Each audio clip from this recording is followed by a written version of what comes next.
Welcome to ACP. I'm your host, Alex Bollfrass, the head of strategy, technology, and arms control at the International Institute for Strategic Studies in Berlin. On each episode, we welcome the world's leading experts in arms control to share their knowledge and assessments of the most critical issues. Whether you're new to the topic or need a refresher, I hope you will join us in our exploration of everything related to arms control. In this season, we offer primers on all the nuclear weapons arsenals currently existing in the world and their relationship to arms control. I hope it helps you better know a nuke. That was not an imagination in Indian policymakers' head that, China might attack. There were actually threats made, and Indian policymakers approached the Johnson administration saying, what are we going to do? And the Johnson administration, being busy with many things, such as Vietnam, said that we don't know. So this is also a moment where India, as a non-aligned country, is also not getting help from the superpower, especially the superpower in this case, who should be concerned about a Chinese nuclear blackmail.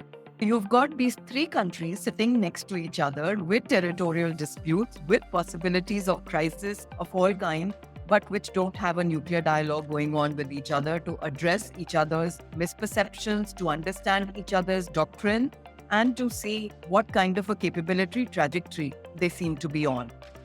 In today's episode, we are joined by two of the world's leading experts on India's nuclear history and its current policies, who will walk us through the historical motivations of the Indian nuclear weapons program, how it has interacted with its regional rivals over time, what the current concerns are about nuclear risk, and what hope there is for arms control and confidence-building measures in the broader region. My name is Jayita Sarkar. I am a professor at the University of Glasgow in the UK. And currently, I'm at the Carnegie Endowment for International Peace in Washington, D.C., where I'm with the Nuclear Policy Program, and I'm on a British Academy Fellowship. It's one of the policy fellowships for UK-based academics to engage in policy work related to their expertise. India's nuclear program is a very old one in the sense that it began in the 1940s. What I argue in my book, Plowshares and Swords, published by Cornell in 2022, is that it began around the time India became independent. In fact, a few years prior, because the main actors of India's nuclear program, such as Homi Bhabha, Vikram Sarabhai, the politically significant individuals such as future Prime Minister Nehru, very proactively thought about the role of nuclear fission, nuclear technologies, what a nuclear program could do for a future independent India. There were two drivers of India's nuclear program. One is freedom of action, which some other scholars have called strategic autonomy, but I call it freedom of action because it functions inside the country by insulating the program from other institutions and other actors, but also outside the country in terms of maintaining India's autonomy. So freedom of action characterizes India's nuclear program. But what I also find based on my research is that geopolitics, especially India's anxiety with respect to China and its close proximity to Pakistan being an important driver of the nuclear program since at least the 1960s. But the program began before. So I wouldn't characterize that China's first nuclear test led to India's nuclear program, which has been dual use from the very onset, even today. But the 1960s definitely gave an impetus to the geopolitical drivers for India's nuclear program. And that had to do with the only war with China, 1962, where India lost territory to China. And then 1964, when China conducted its first of many nuclear weapon tests. I am Manpreet Sethi. I'm a distinguished fellow at the Center for Air Power Studies in New Delhi, a national security think tank. And also I am a senior research advisor at the Asia Pacific Leadership Network. I finished my PhD in 1997 and joined India's only think tank at that time, which was the Institute for Defense Studies and Analysis. Then in 1998, just a year after I had joined this think tank, India tested its nuclear weapons. I have for the last 26 years now, pretty much coinciding with India's nuclear journey, I have also been working on nuclear issues since then. To explain how India went nuclear, even though we tested our nuclear weapons in 1998 and then India declared itself as a nuclear armed state, the journey of India's nuclear program actually started much earlier. It was just within 1 year of India's independence. We got independence in 1947, and in 1948, India had set up Atomic Energy Commission. Dr. Homi Bhabha, who was chairing this commission and who really is known as the father of India's nuclear program, he teamed up with Prime Minister Nehru, who also had a very scientific bent of mind. And the idea that both of them had was that India, just having emerged from colonization, and given that Dr. Bhabha had the experience of interacting with the international community working on atomic energy issues, he wanted to get India to start off on this pioneering path right away. This Atomic Energy Commission was set up.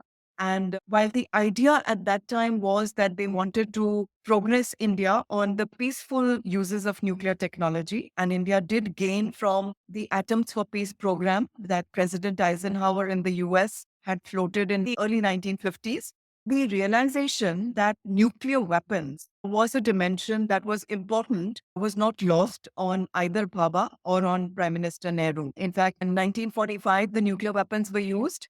And Mahatma Gandhi, who was amongst the foremost leaders of India in leading it towards independence, went absolutely quiet. He didn't say anything about the nuclear weapon for 6 months because he was the one who was taking India on the non-violent path to independence. And for him not to mention something which was as violent as the use of a nuclear weapon was strange. But later on, he said that he was worried that the nuclear weapon could have been used to deny India its independence. The relevance or the value of the weapon was not lost on Indians. Therefore, even though it started with the approach that we wanted to do peaceful uses of nuclear technology, the strategic value of this technology was also very well understood. Then, when China conducted its nuclear test in 1964, and given that India and China had just fought a war in 1962, in which India had suffered a defeat from China, when China tested in 1964, the concern in India then was, what will this mean for our relationship, given that there are territorial disputes between China and India? As the literature goes, in August 1961, Nehru had asked Bhabha to take precautionary measures since the possibility of conflict was brewing at that time. And Bhabha had set up a small group of nuclear scientists to study the high pressure physics of nuclear explosion in January 1962. And they were exploring the ideas of conducting a peaceful nuclear explosion. Now, people often smirk when they hear that India conducted a peaceful nuclear explosion. But I do want to draw attention to the fact that PNEs were not uncommon in the 1960s and 70s. In fact, the US had a program called the Project Plowshare in 1957, which was undertaking tasks of PNEs, such as for deep geological mining, building tunnels, flattening mountains. The USSR too had a PNE program. And in fact, the International Atomic Energy Agency had discussed PNEs under the rubric of peaceful uses of nuclear technology in one of its general conferences in the late 1960s. So when India conducted this test, it was very much aware that there is a strategic dimension, but that there is a peaceful aspect of this explosion that it was coming up with. Now, the PNE was conducted by India in 1974. But before that, another war with Pakistan had already taken place in 1965. Also, before 1974, two other prime ministers of India, after the death of Prime Minister Nehru, had tried to reach out to the US, UK, and even USSR to get nuclear guarantees. But these were denied to India. As the security situation unfolded, India found it necessary over a period of time to move towards nuclear weapons. And if you calculate the period between 1974 and 1998, it is a good 25 years. So India sat on the fence for 25 years, largely trying to secure its national security through international security mechanisms. So its idea that nuclear disarmament will be able to take care of the China threat through instruments such as the Non-Proliferation Treaty, also the CTBT that came into the picture later. India was always trying to push them as disarmament instruments, and India was party to the negotiations when these two treaties were negotiated. But unfortunately, both of them evolved as non-proliferation instruments rather than disarmament pushing ideas. As a result of that, when India felt that its national security concerns could not be addressed by these international mechanisms, and the noose of that non-proliferation went on tightening for India, it finally then went in for the nuclear test in 1998. That's in a nutshell how the security concerns and the non-proliferation concerns, which were not addressing India's security issue, is what finally opened up India's mind on actually testing nuclear weapons in 1998. It's in 1971 that India and Pakistan fought a war. And in this episode, India faced nuclear coercion when, in support of Pakistan, the US actually sent USS Enterprise into the Bay of Bengal, which was seen in India as a way of trying to coerce it to stop this conflict while it was still in favor of Pakistan. And then, just after this finished, Pakistan in 1972 decided to go in for nuclear weapons. There is this very famous episode where then Prime Minister Zulfikar Ali Bhutto invited the Pakistani nuclear scientists and engineers and urged them to build the nuclear weapon. In fact, he is noted several times to have said that Pakistan will eat grass if necessary, but build the nuclear weapons. So India then was aware that Pakistan had set itself off on this journey in 1972. As I mentioned earlier, India had done a PNE in 1974, but it held back from weaponizing that capability in the hope that international instruments would take care of both China at one end and Pakistan's search for nuclear weapons at that moment in time. But by the late 1980s, it was already cleared through Indian intelligence inputs that Pakistan had acquired nuclear weapons. In fact, there is an interview to an Indian journalist by Mr. A.Q. Khan, who is known as the father of Pakistan's nuclear bomb, in which he said that they had the nuclear weapons. And then India started facing an uptick in insurgency in the state of Jammu and Kashmir from 1989 onwards. So in the Indian mind, there was a connection between Pakistan having acquired nuclear weapons and therefore having built for itself an immunity that they felt they could use to carry on with insurgency or cross-border terrorism in Indian state of Jammu and Kashmir. That linkage then again became very prominent for India in wanting to take its own decision on what to do with its nuclear capability. So the threat from Pakistan's nuclear weapon and the possibility of that subjecting India to nuclear coercion or blackmail was very strongly felt in India when it ultimately went in for nuclear weapons in 1998. Besides this, there was a collusion that was going on between China and Pakistan. There are several American scholars who have said that if there was no Chinese help to the Pakistani nuclear weapons program, there would not be a Pakistani nuclear weapons program. They did get help in terms of technology, fissile material, even design of a nuclear weapon. And all of this is well documented today through archival research and several publications. So the possibility of collusion between China and Pakistan was another threat factor that India then took into consideration when it finally decided to test in 1998. Professor Sarkar shares the results of her research on the regional dimension of Indian nuclear decision-making. Based on the political science literature, one would say that Pakistan has always been the most important geopolitical driver for India's nuclear weapons program. I argue in my book that it is predominantly China. It's not like Pakistan is insignificant. Obviously not. The first war between India and another country was with Pakistan in 1947. As India was becoming independent, that was the first war. And there have been several wars since. I do emphasize in my book, and that is also my position, is that Pakistan has been an important country in terms of India's nuclear program, but its geopolitical significance as a threat has been inflated and expanded because of Pakistan's proximity to China. Because if you think about conventional capacity of India and Pakistan, India is conventionally stronger.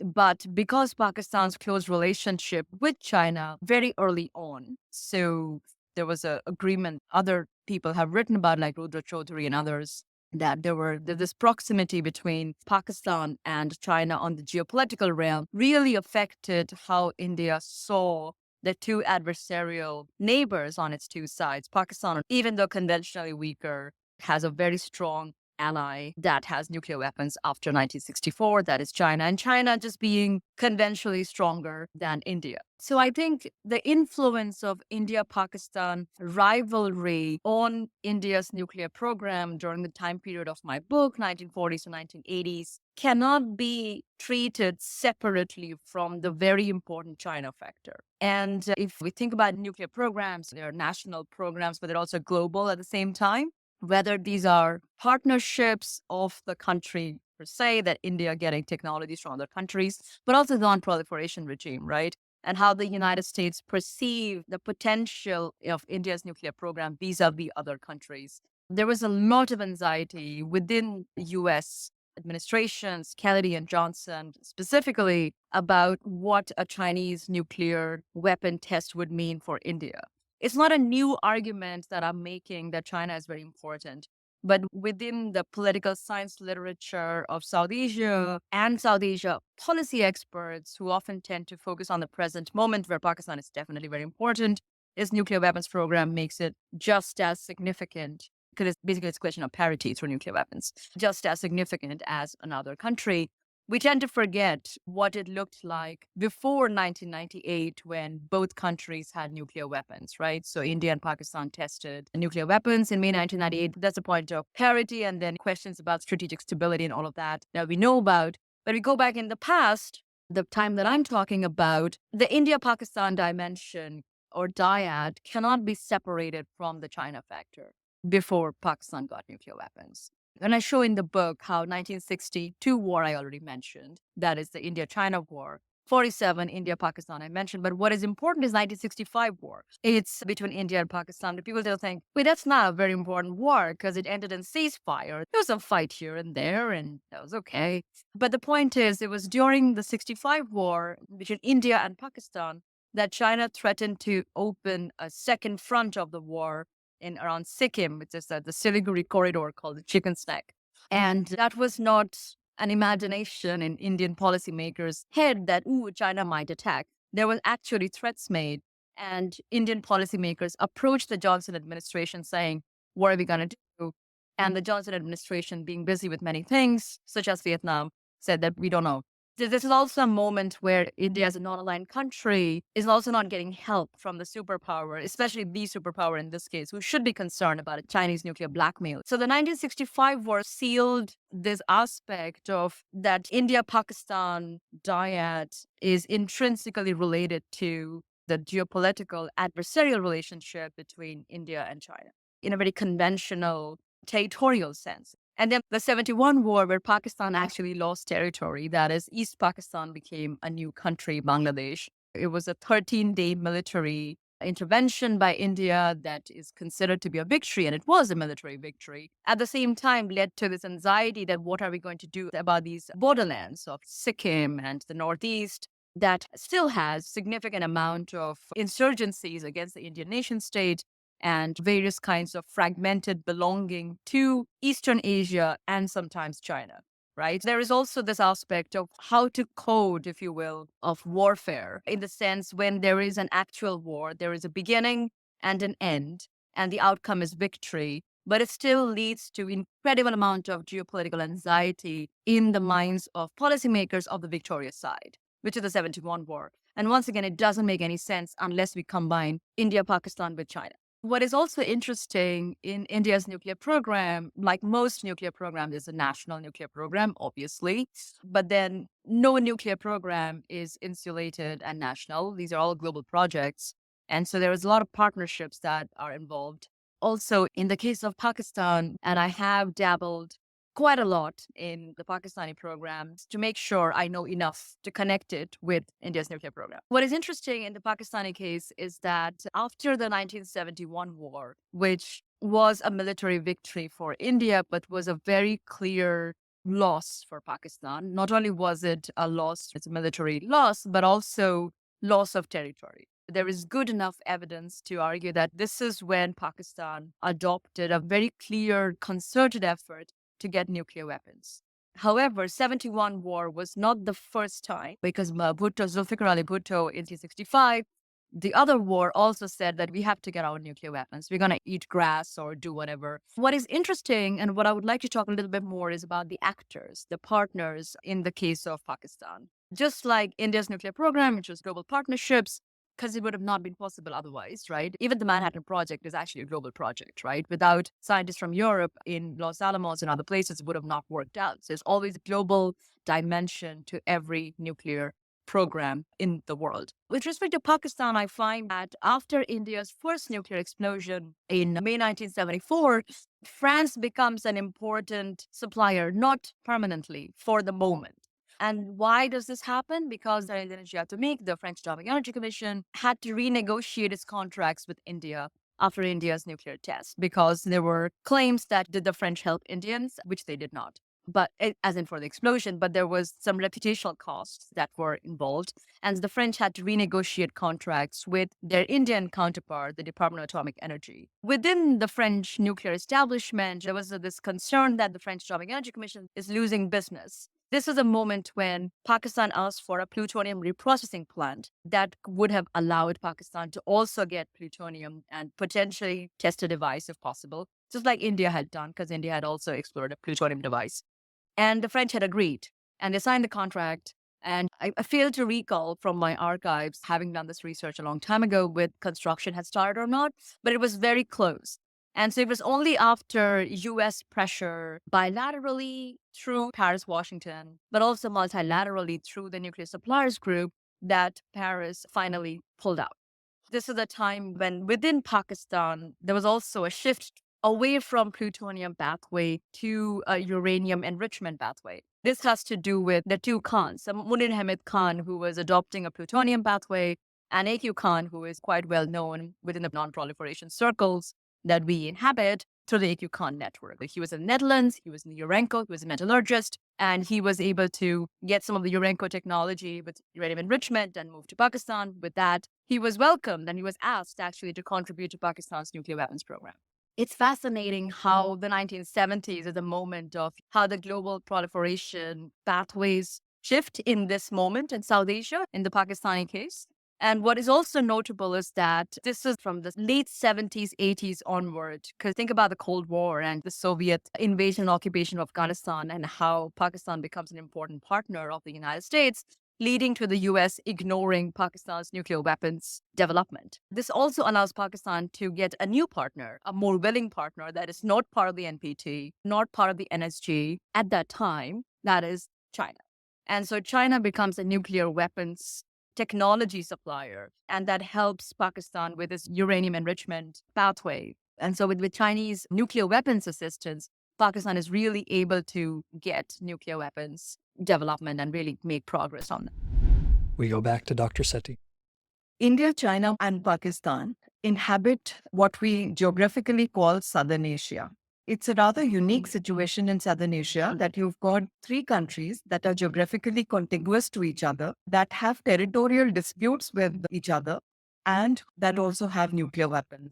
Another unique feature of these three countries here is that one nuclear armed state mounts cross-border terror on another nuclear armed state. And this then always raises the possibility of things getting out of hand, because any response then by India to Pakistan cross-border terror can lead up the escalation ladder from conventional conflict to nuclear conflict. Any conventional action that has taken place between India and Pakistan has been under the shadow of nuclear weapons. Meanwhile, the aspect of collusion in terms of help to Pakistani material capability, there is also the help that China offers during crisis to Pakistan.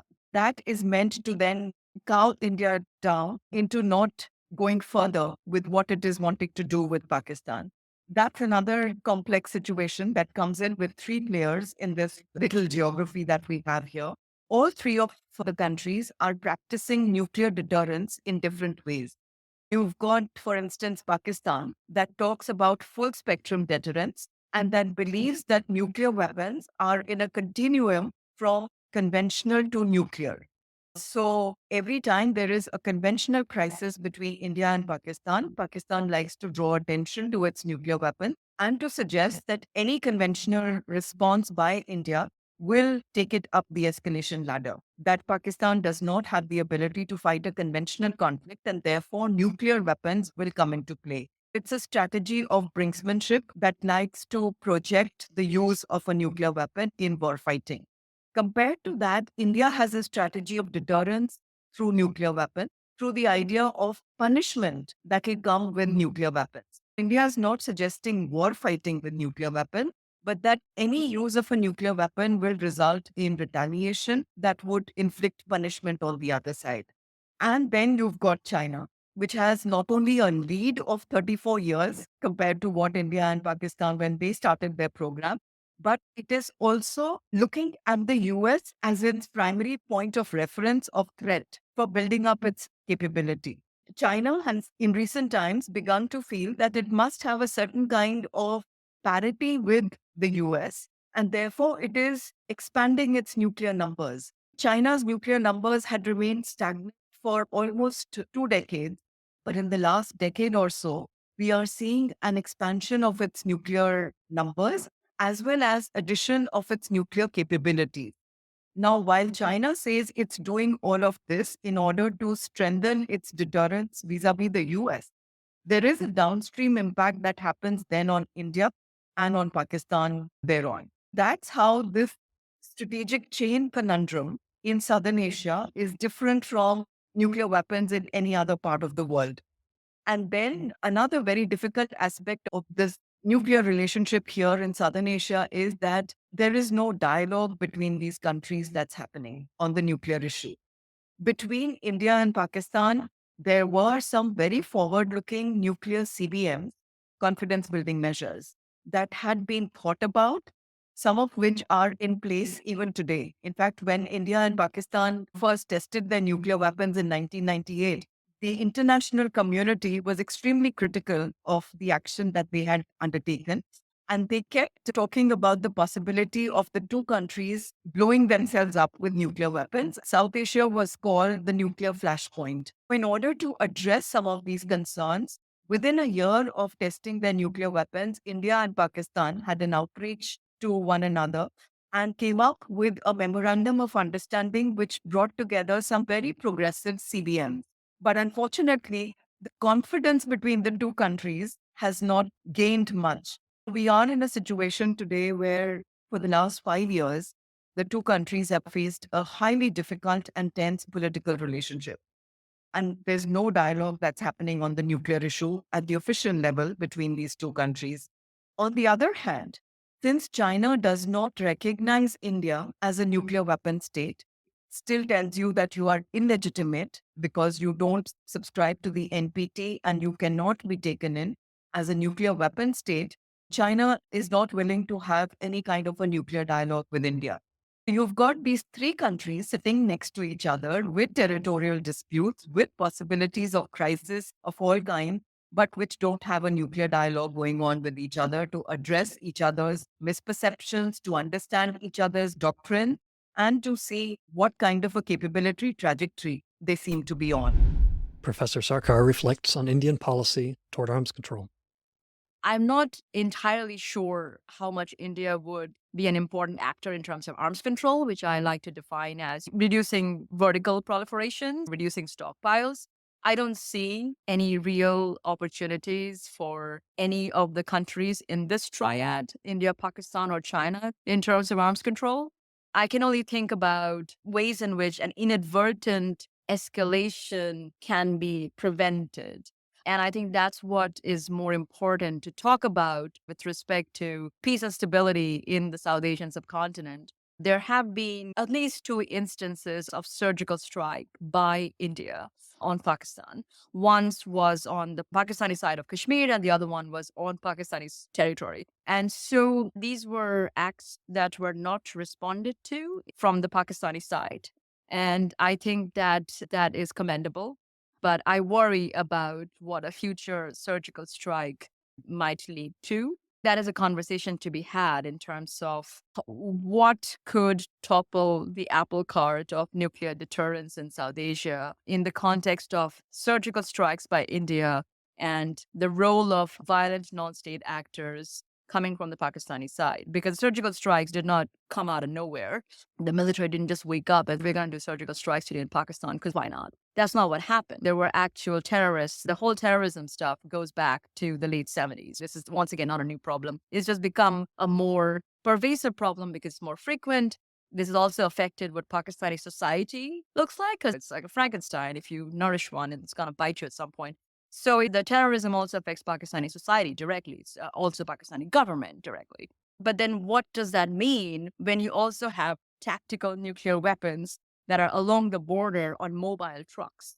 This is what really keeps me up at night in a contemporary scenario, is less about arms control, because I do not see any reduction possible in terms of arms stockpiles that exist. I don't see vertical non-proliferation, because that's how I define arms control in my head. But I do worry about surgical strikes by India and the role of TAC nukes and the instability therein with respect to actual violent non-state actors present in Pakistan. During the Obama administration, there were visits by US policymakers to Pakistani nuclear weapon sites to reassure both Washington, D.C. and New Delhi that Pakistani nuclear weapons are safe. There is nuclear security that is being maintained, because nuclear security was a big deal for the Obama administration. If you remember, there were several NSS, nuclear security summits.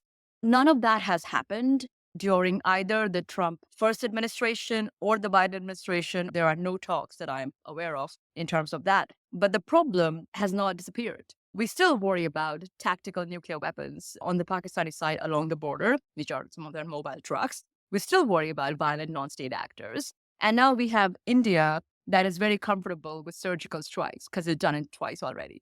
So it's a very unstable situation that we are confronted with, that we need to talk about and maybe have some track 2 or 1.5 dialogues in the subcontinent. Dr. Sethi concludes the episode with her take on the challenges of arms control for India today. The future of arms control looks rather grim today at the global level. In fact, in all the conversations that we've had on this issue in various seminars and discussions, each one of us has been able to come up with the number of difficulties, the factors and the developments which are standing in the way of arms control. It's telling that for the last 2 decades, we've not seen any new arms control measure having been crafted between US, Russia, and all that existed has been falling by the wayside one by one. So we are in a very difficult situation of arms control at the global level. And I think that's largely coming from the fact that during the Cold War, there were only 2 players. So it was relatively easier for the 2 of them to engage in negotiations for arms control. Also, the 2 players had a certain parity at the conventional and the nuclear level. The numbers were roughly the same between US and USSR or Russia later. And therefore, it was easier for them to do the kind of arms control that they did, which was essentially bean counting and putting limits on numbers of where they wanted to go. That kind of an approach is no longer applicable to the new set of nuclear dyads that have come into the picture. All of these are not at similar perches of capability. And therefore, it's becoming more and more difficult for them to then think about arms control. Another factor that's implicating on this is cross-domain linkages. During the Cold War, you had a clear distinction between conventional and nuclear delivery systems, capabilities, all of that. But in today's time, there are cross-domain linkages between highly accurate conventional capabilities being able to hit at nuclear sites. You've got hypersonic missiles, cyber disruption to nuclear command and control, the possibility of space being disrupted and implicating on nuclear deterrence. All of this has added several layers of complexity to arms control. And even before the experience and the template of arms control from the global level, which is largely US, Russia, could have been taken in by some of the other dyads, that template has been lost. So therefore, arms control will have to be seen afresh. And I think the dyads that are existing, where the dyad is elongating into a strategic chain, as I mentioned in the case of Southern Asia, because it's the relationship between US, China, India, Pakistan that forms a kind of a chain. Arms control in just one of the dyads minus the others is going to be a problem. With Pakistan, India has the trust problem or the confidence problem that they will live by the commitments. And just as I'm sure Pakistan must be facing the same thing from India because the trust deficit is on both sides. And with China, we've got this attitude problem that we don't accept you as a nuclear weapon state. So then how do you get a dialogue on arms control going in this domain?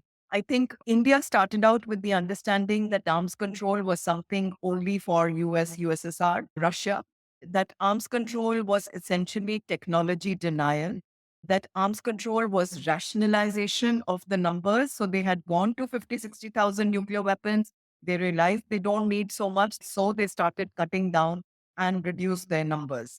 That was the first kind of thinking that India had on arms control. Today, I think the understanding is that arms control does serve your national security purpose because it brings a certain amount of stability and it brings predictability of the adversary's behavior. But unfortunately, the possibilities of doing that arms control with our neighbors at this moment in time looks extremely difficult. In any case, I don't think it will be arms control of the kind that we saw between US and Russia. It will probably have to be more norms-based behavior, restraints that we can bring into actions and behavior. Fortunately, India, China, Pakistan, as of now, keep their nuclear weapons in a demated state. If we could have some kind of an agreement that formalizes this in some form, that would be one kind of arms control.